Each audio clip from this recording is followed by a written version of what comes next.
जुलाई से ऑपरेशन सिंदूर फिर से शुरू हो सकता है। 3 जुलाई के अब भारत पाकिस्तान की जो सीज फायर हुई है उसका रियल टेस्ट होने वाला है। लेकिन आज सुबह सुबह क्या हुआ वो आपको बताते हैं। नरेंद्र मोदी ने पाकिस्तान को मार मार के उसका भरता बना दिया। दलाल बदतमीजी मत कीजिए, अपनी हैसियत में रहिए, दलाल अपनी जुबान काबू में रखिए, आप समझे? आप नहीं।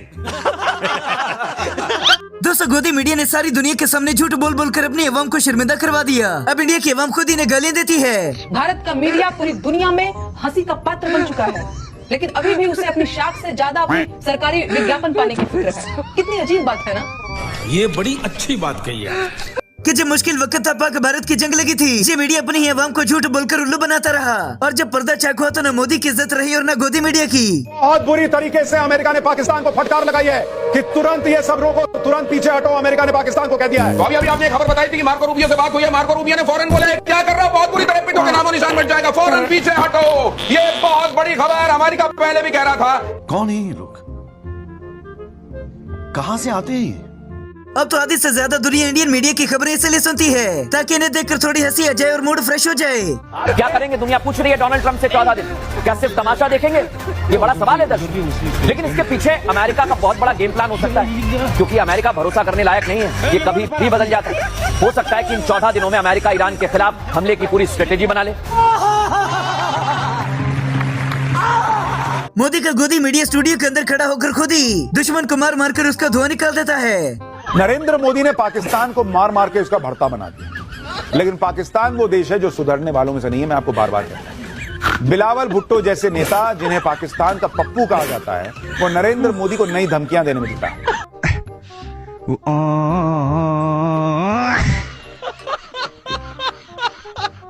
आखिर पाकिस्तान आज भी डरता है कि कहीं अभिनंदन ना जाए और आकर कहीं हमारी धुलाई न कर दे। पाकिस्तान में सिर्फ आवाम और मीडिया को ही भारत के हमले का डर नहीं सता रहा, बल्कि पाकिस्तानी संसद में भी इसकी गूंज सुनाई। पाकिस्तानी मीडिया में एक तरफ जबरदस्त खौफ देखने को मिल रहा है। चर्चा ये हो रही है कि कहीं पाकिस्तान की फिर से भारत पिटाई ना कर दे और इसे ईरान के खाते में ना डाल दिया जाए।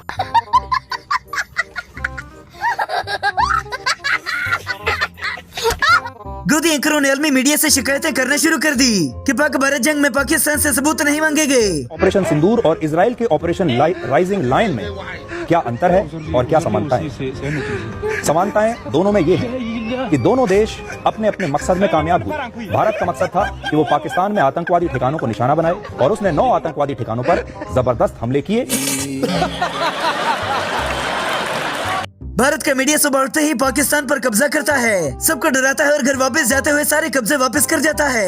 इन दिनों भारत का डर भी बड़ा सामान्य हो गया है। हर व्यक्ति को हो रहा है, हर जर्नलिस्ट को हो रहा है, वहाँ के नेताओं को हो रहा है। प्रधानमंत्री नरेंद्र मोदी की एक एक चेतावनी को ध्यान से सुन रहा है पाकिस्तान, समझने और समझाने की कोशिश भी कर रहा है और इस काम में लगे हुए हैं लश्कर के आतंकी।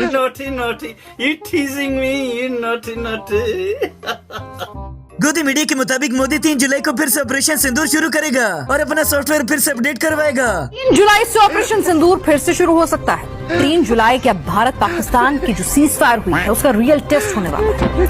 लेकिन आज सुबह सुबह क्या हुआ वो आपको बताते हैं। चीन में बैठकर भारत के रक्षा मंत्री ने पाकिस्तान को पूरी दुनिया के सामने एक बार फिर से धमकाया। सुना क्या?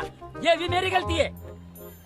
सारी दुनिया हैरान है कि इतने बड़े झूठ बोलते वक्त बच्चे भी शर्मा जाते हैं, लेकिन इस उम्र में भी झूठ बोलने में नहीं पा जाते हैं। उसकर पीएम मोदी का वो एक्शन कि पाकिस्तान, चीन, हाफिज सईद सब लपेटे में आ गए। चीन के सामने मोदी ने क्लियर कर दिया है, पाकिस्तान और उसके आतंकी ठोके जाएंगे, तुम भी नहीं बचा पाओगे। भारत का ऐसा खौफ, शहबाज लाइन पर आया, हाफिज सईद को बचाने के लिए आतंकियों की बंद कमरे में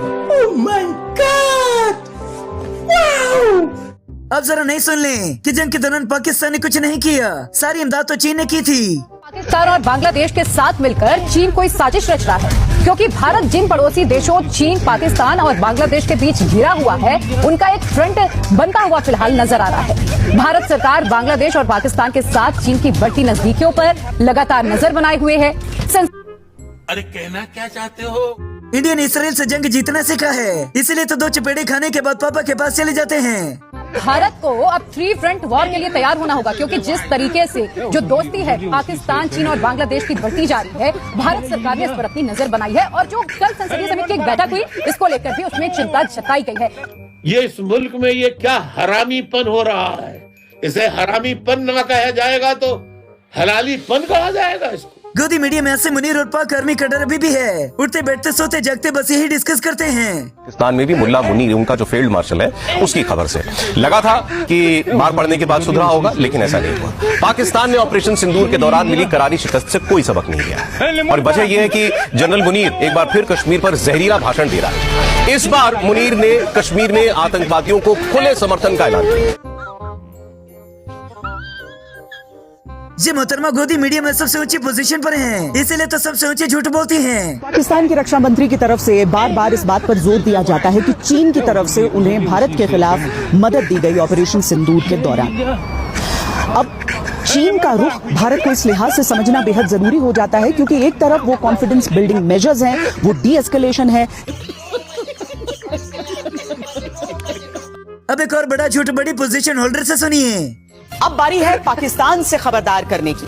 17 अप्रैल को पाकिस्तान के आर्मी चीफ ने कश्मीर राग छेड़ा और 22 तारीख को पहलगाम हमला हो गया। अब ऑपरेशन सिंदूर में बुरी तरह से पिटने के बाद पाकिस्तान के फील्ड मार्शल ने कश्मीर का राग एक बार फिर छेड़ा है, जिसने अमरनाथ यात्रा से पहले सुरक्षा एजेंसियों के कान खड़े कर दिए।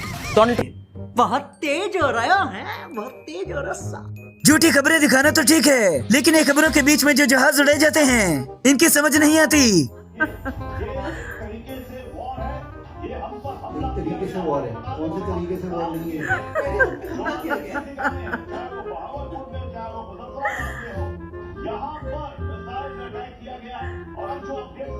मुफ्ती साहब जी बहुत नाजुक सूरत हाल है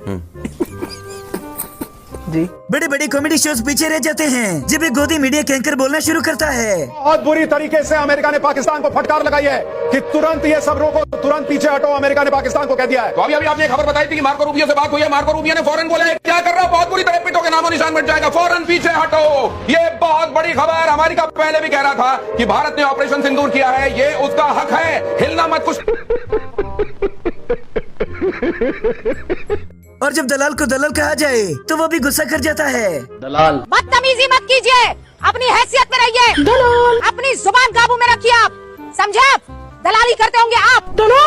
खबरदार, मैं आप पर डेफेमेशन केस ठोकूंगी, याद रखिएगा। आपको अपनी पत्नी का वास्ता है, आप प्रूव करके बताइए कि रुपए का लियाकत दलाल है। हाँ भाई हाँ। अब तो लगता है कि इनके पास खबरें ही नहीं बची जो इनके साथ साथ बैठकर ऐसे खबरें देते हैं। हानिया पनीर कौन है? मैं तो पहली बार नाम सुन रहा हूँ मैं कि हानिया पनीर है, मीर है, फलाना क्या है। हमारे लिए हमारा मुल्क जिन लोगों ने दहशतगर्दी। ये भाई साहब बैठकर झूठ नहीं बोलते बल्कि चलते फिरते झूठ बोलते हैं। और जो प्रधानमंत्री ने भारत के लिए किया है, हम तो बहुत छोटे से नागरिक हैं, बट जो उन्होंने किया है, उन्होंने सब कुछ भारत के लिए खुद को छोड़कर उन्होंने भारत के लिए इतना सब किया है।